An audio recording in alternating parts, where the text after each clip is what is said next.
More questions? Over there. Is there a right of appeal from a military commission, and does the appeal apply to rulings of evidence, etc., and to the decision of the court? Yeah, the way it's set up, there are actually 4 layers of appeal. I mean, one of the things I used to really hate when I was on the prosecution side is people would say, they'd hold up Nuremberg as like this gold standard of justice. But at Nuremberg, there were no appeals. Once the sentence was announced, they were, swinging from a rope within a week. In the military commissions, there are 4 layers of appeal: to the convening authority, to the Court of Military Commission Review, to the D.C. Circuit, and to the Supreme Court. So there's an extra layer in there that as a service member I wouldn't get. And also, just that's a feature of the revised military commission system. In the initial military commission system, there were no appeals to civilian courts or anything but a newly created appellate panel handpicked by the Secretary of Defense. And that was all that was in the first one. Anthony, can I ask you a practical political question, or maybe impractical political question? This comes along the line of what went wrong, because I'm hoping that next time around this doesn't. So Obama established these task forces, right, that sort of surrounded this issue one way or another.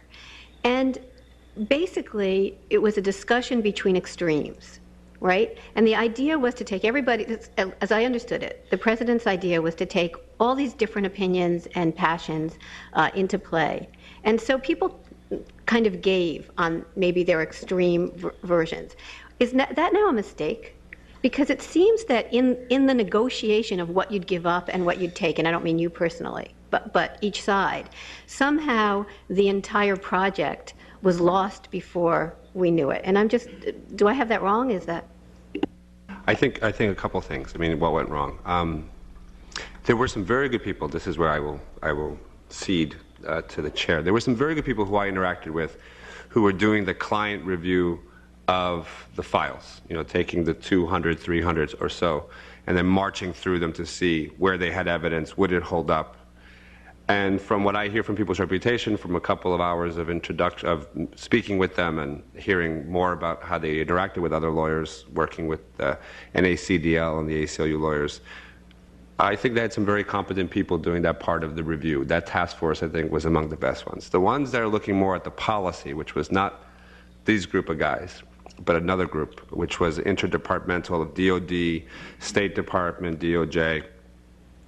I think you have to go back and look at this is a great idea because you're giving me an idea for what we should do next. You go back to the words of the executive order.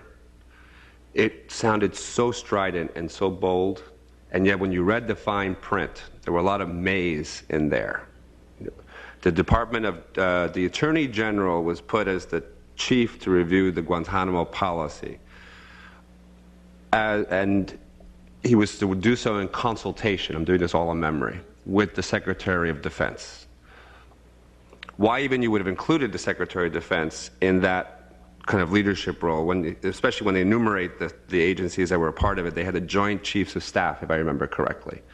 So you set up a process that you tried to hedge what was a pretty unconditional promise, but you gave yourself some wiggle room in case you needed to kind of back out of it. And I think that part of what you do in politics is if you keep your own exit door at least marked for you on the way out, your opponents are going to push you out the exit door and not let you walk in the front door the way you want. And I think, frankly, the idea that it was his first promise in office, and yet everything else got behind the healthcare bus, didn't work to his advantage. It's notable that that this administration, I think, if they accomplish healthcare, would be a success for them.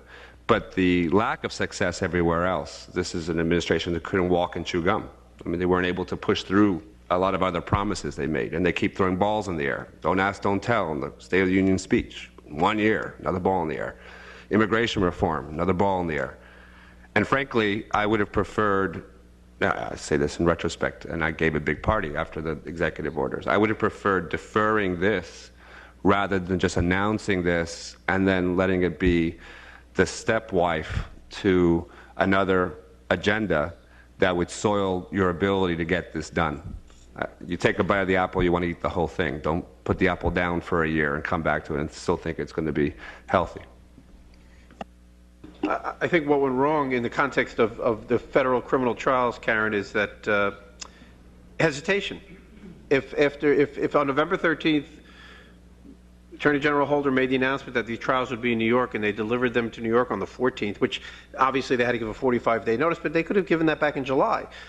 For these, if they were here on the 14th, this case would be underway, and there wouldn't be any question about it. And all of this politicking and grandstanding and red herrings and fear-mongering would be fall on deaf ears, because the case would be ongoing without the problems that everybody, the Chicken Little atmosphere that's here, because it can be done without that.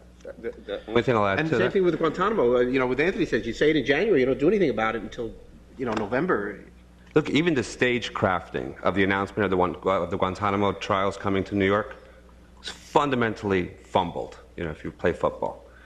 If you wanted to announce that right, you'd have the Attorney General make the announcement, you'd have some of your great U.S. attorneys in the room flanking them, you'd have the mayor speak, you'd have Ray Kelly up there, you'd have Nadler, some silking stock Republicans from the Upper East Side. You put them all up on the dais. You all make them cheer for the announcement. You all give them a little bit of the love and the print and the ink and the Klieg lights. When you go it alone, just by making a phone call the morning of, haven't made the allies you need locally. It's politics. It's anyone who stages an event. We always figure out that you have to balance it out. That's why I think Mo and I and Josh are on this panel. Karen wanted to have some balance. Someone who would say the military commissions can work. And I think, frankly, that that's unacceptable from professionals who have to manage politics. In the biggest announcement of the Attorney General thus far, I think it's absolutely inexcusable for them to have handled it this way. And from private conversations of members of Congress, it was their egos more than their concerns about money and security that were most snubbed and then ended up in this context. I guess I would just say, if they do decide to go the military commissions route, then I think it ought to be turned over to DOD and become a military mission. Like the current chief prosecutor is John Murphy, who worked for me. He was a DOJ attorney. He's a great guy, but now they put a uniform on him and made him, the chief prosecutor of the military commission. And that was always kind of the game when I was there. DOJ looked at the cases, thought they would not stand up in Article III courts, so we'll put a military uniform on it and call it a military commission, but we'll pull the strings behind the scenes. So I think they ought to make a decision on which route they want to go. If it's going to be in Article III courts, and get DOD out of it and make it a DOJ function, but if you're going to call it a military commission, then give it to the military and get the executive branch, the DOJ part, out of it. Are you assuming that the military wants it? But there has been a lot of conversation recently that perhaps some of the people in the Pentagon want it, but the military, the legal corps of the military, the JAG Corps, may not want it. Is this what you hear?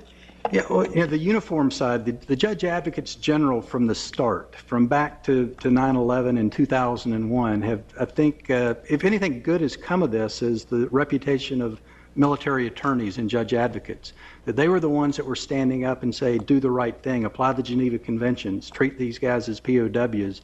And it was the political appointees, the big brains that had never worn a uniform a day in their life, that wanted to go a different route. So, the military, we're kind of getting left holding the bag. After 8.5 years, we've created this mess. Now here, take it and fix it, is a tall order.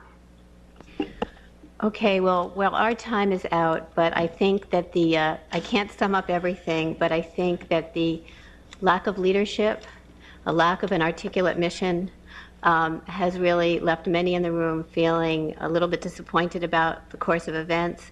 I think also the fact that I couldn't ask a prosecutor to come up and talk here, or represented from the Department of Justice, because it's not their job to argue this case, makes it even harder to educate the American public about what's at stake here.